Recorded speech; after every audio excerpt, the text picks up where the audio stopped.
from that day on, a young woman, probably only a freshman in college, pushed back hard at John and other leaders.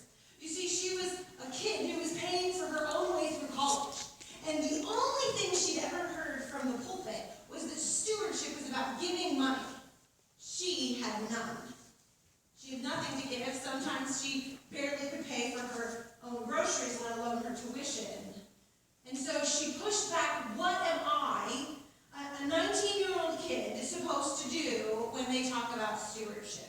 Which led to a robust understanding as these kids grapple with what the Bible says.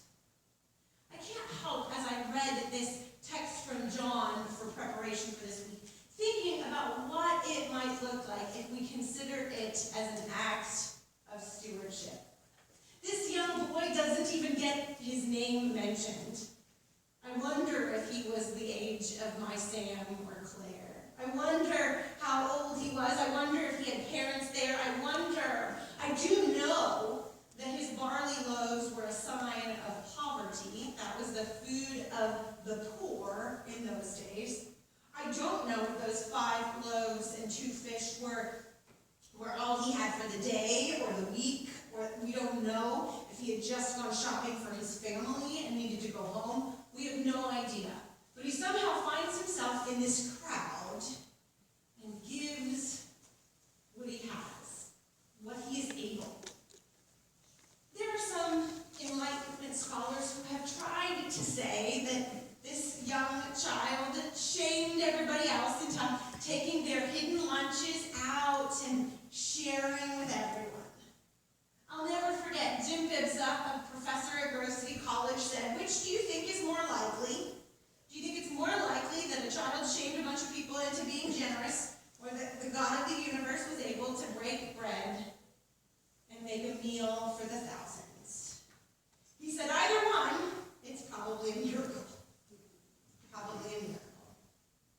Interestingly, the word in Greek, when Jesus gives thanks for that bread, is Eucharist. The same word that we use to describe or to call our communion meal. Eucharist, to give thanks. He gave what he could. But one thing that's interesting that so often gets forgotten, I feel, in most of what I've read about stewardship and how we as the church talk about it, is we only have a portion of the role to play. There's this other side of the miracle of Jesus. We have a role to play, we have a responsibility, we have a calling to be generous, but we also have a God who does not live in a scarcity mindset. I am reminded of a friend that I think I've told you all about before, a friend named Fletcher. I met Fletcher when Fletcher was in college. He and I were about the same age. At around 19 years old, he lived in Malawi, Africa. He had gotten the opportunity to go to college, which was not the normal opportunity. Most kids don't even get a guaranteed spot in high school, so for Fletcher to have a spot in college was remarkable. His father, a Presbyterian pastor, had moved to a village that was not Fletcher's home. He had never been there before. This was the end of the 1990s when the AIDS epidemic was rampant in Africa and where orphan were a huge problem. And that orphaning of children, thanks to the HIV and AIDS epidemic, led also to famines and lack of food.